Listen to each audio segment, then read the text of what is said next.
Hello, I'm Gary Ehlers with Gana Trucking and Excavating, and I'm here to talk about grade stakes and how to read them. So this would be a lath that we would use for grading purposes, and it's got all kinds of information on it. Starting with, this is the offset, so 3 with a 0 in it or 3 with a OS would explain how far away from a stake the work is being done. In this case says 3 feet. Then you get down to here and we have F, which equals fill, and it could be C, which equals cut. And it equals, now this is in feet, this would be like a decimal point, and this is like tenths. And that'd be 3/10 of a foot. And this is saying it's to subgrade, which is the bottom of the concrete, rock, or any other product that you might be putting down. This is the line that it would be marking, you would measure from. So if you measured 3/10 of fill, you would come up 3/10, roughly 4 inches, make a mark, you'd fill, bring a grade into those marks. And this would be a normal stake that you would see on a grading job. Here's another stake. It's in good shape here. So, another stake. This is a 10-foot offset to the building pad corner. And this is cut equals 3 feet and 1/10. So you'd be like 13.5 inches roughly, if you translate it to inches, but 3 feet, 1/10 from this mark. You would cut 10 foot out from this stake. Let's see here on the back of here, this is the same type of thing. This is a fill 134. So fill equals 1 foot 34 hundredths. And it doesn't say subgrade or anything on it, so I'm assuming this would be to finish grade or top of slab. This you'd measure up 1 foot 34 hundredths, which was actually really close to 4 inches. So 1 foot 4 inches, make a mark, that would be your fill.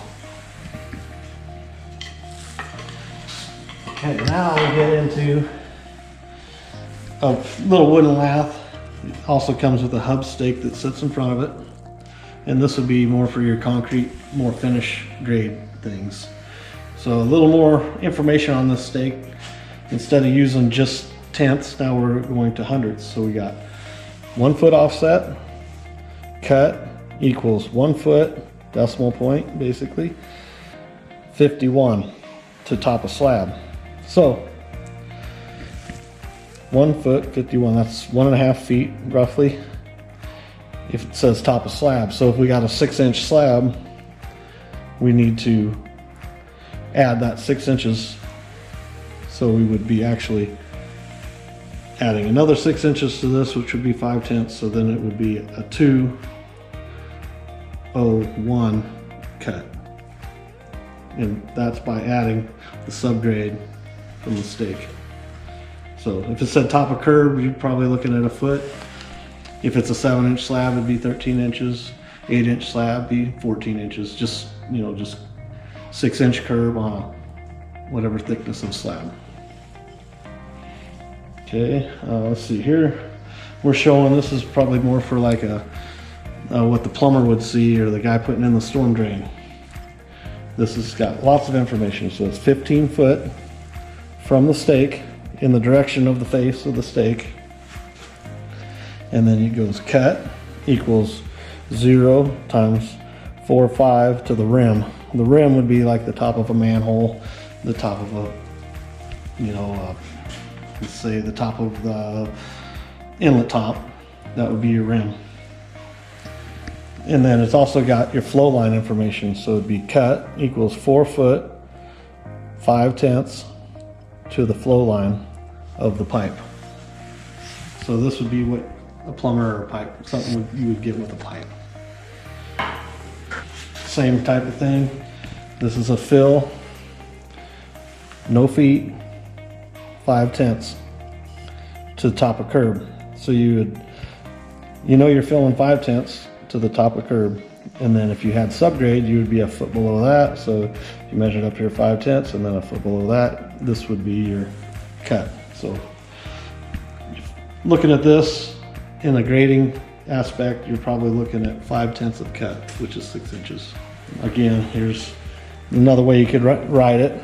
You have cut equals no feet, decimal point, 37 hundredths. You're probably looking at 4.5 inches to the top of curb. So that's telling you that you need to cut 4.5 inches to get to the top of the curb. If you have a foot of curb, that means you have 1 foot 37 cut to get to the subgrade of your job. So, I mean, I hope that helps. We've got other things, you might see a stake like this. It's kind of the right of way and basically construction limits. It could be a lot of different things, but basically saying this is the edge of your construction job, this is the edge of your property, that kind of thing. Looks like they got silt fence on here, SF.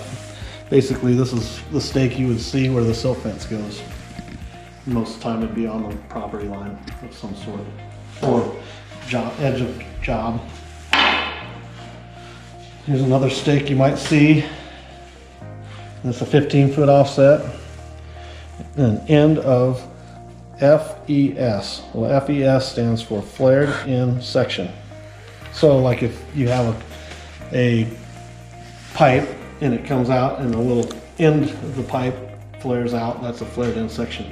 And so this is saying 15 feet from this stake, the flared in section, you have to cut no feet, decimal point, 66 hundredths.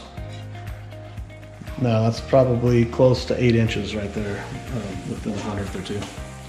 So you'd have to cut 66 to get to the flow line of the flared in section. And say if your flared in section is 2 inches thick, you want to add that other 2 inches on to get a subgrade built from this. So another 2 inches on here, 16 hundredths. Now you're looking at 72 for your subgrade. Yep, and then so again, this is probably on the back of the stake, and this would be showing the actual elevation of that point. It's really pretty simple. It's the same math you learned in elementary school, add and subtraction, decimals, and this is the X actually stands for decimal. C is cut, F is fill. If it's on grade, or it would just be zeros, or on grade, or however. Yep, so cut, fill, and then, feet, tenths, hundredths.